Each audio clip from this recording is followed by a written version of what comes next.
کلید شیفت در واقع هم در سمت چپ صفحه کلید و هم در سمت راست صفحه کلید موجود هست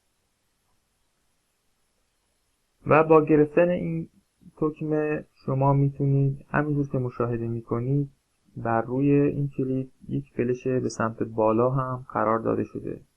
منظور از این فلش اینه که شما با فشردن این کلید و فشرده نگه داشتن این کلید، حالا چه شیفت سمت راستی یا چه شیفت سمت چپی، میتونید کاراکترهایی رو تایپ بکنید که در قسمت بالای کلیدها نوشته شده. برای مثال بر روی اعداد 1 2 3 4 که در تصویر مشاهده میکنید، بر بالای این اعداد کاراکترهای دیگری نمایش داده شده که وقتی ما کلید شیفت رو میگیریم میتونیم اون کاراکترها رو تایپ بکنیم. برای مثال کلید 1 رو اگر بزنیم عدد 1 تایپ میشه و اگر شیفت رو بگیریم و 1 رو بزنیم کاراکتر بالای عدد 1 علامت تعجب هست تایپ میشه. به این صورت 1 تایپ میشه و اگر من شیفت رو بگیرم و 1 رو بزنم علامت تعجب در واقع تایپ خواهد شد. کلیدهای دیگری بر روی صفحه کلید وجود داره به اسم کنترل و آلت. کلیدهای کنترل و آلت باز در طرفین صفحه کلید، در طرفین کلید اسپیس بار که برای ایجاد فاصله از اون استفاده میشه قرار گرفتن. از اسپیس بار که یک در واقع کلید دراز در پایین صفحه کلید هست برای ایجاد فاصله استفاده میشه. همونجور که میبینید با زدن این کلید در محیط برنامه ورد ما میتونیم فاصله تایپ بکنیم. کلید آلت در سمت راست و سمت چپ اسپیس بار قرار گرفته و کاربرد خودش رو داره که به شما توضیح داده خواهد شد. همچنین کلید کنترل که با فشردن این کلید و همزمان فشردن کلید دیگری میتونید شما یک دستور رو اجرا بکنید. برای مثال در محیط ورد شما با انتخاب یک متن و گرفتن کلید کنترل و سی میتونید از اون کپی بگیرید و با گرفتن کلید کنترل و بی اون چیزی رو که کپی گرفتید دوباره قرار بدید. و همچنین ترکیب کلید کنترل با کلیدهای دیگه یک سری امکانات رو در اختیار شما قرار میده. کلیدهای دیگری که بر روی صفحه کلید قرار دارند کلید اینتر هست که معمولا در وسط صفحه کلید هست. همین کلید رو شما در قسمت سمت راست صفحه کلید که بخش ماشین حساب هست دارید. به این صورت در اینجا واقع شده که کاربرد یکسانی داره. از کلید اینتر برای تایید کردن و یا در برنامه ورد برای اومدن به سطر پایین استفاده میشه.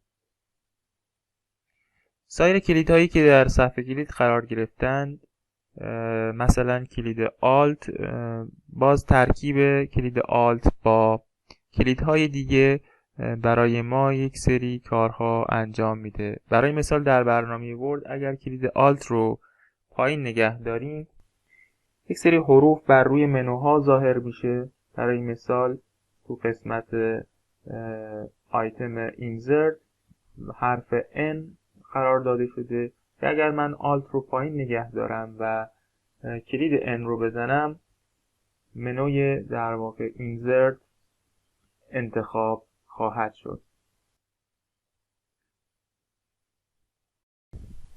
کلید تب برای ایجاد پرش هست. وقتی که ما این کلید رو فشار میدیم برای مثال در برنامه ورد جایی که در حال تایپ کردن هستیم وقتی کلید تب رو فشار میدیم مکان نما به فاصله مشخصی پرش میکنه. همچنین در محیط ویندوز یا برنامه ها اگر در یک محیطی قرار گرفته باشیم که آیتم های مختلفی وجود داشته باشه با زدن کلید تب میتونیم بین این آیتم ها بدین صورت که مشاهده میکنید پرش داشته باشیم.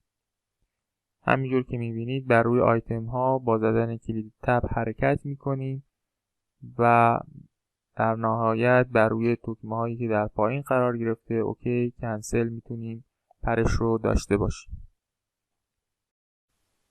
همچنین با زدن کلید ترکیبی Alt و Shift میتونیم زبان نوشتن رو تغییر بدیم. برای مثال اگر ما در حال تایپ انگلیسی باشیم و کلیدهای Alt و Shift رو برای یک لحظه همزمان فشار بدیم، زبان نوشتن به فارسی تغییر میکنه و ما میتونیم فارسی تایپ بکنیم. کلیدهای کپس لوک و نام لوک در صفحه کلید نیز برای مقاصد خاصی استفاده میشه. برای مثال کلید کپس لوک رو وقتی فشار میدیم برای تایپ حروف انگلیسی استفاده میشه. زمانی که بخوایم این حروف رو به صورت حرف بزرگ تایپ بکنیم باید کلید کپس لوک رو فشار بدیم.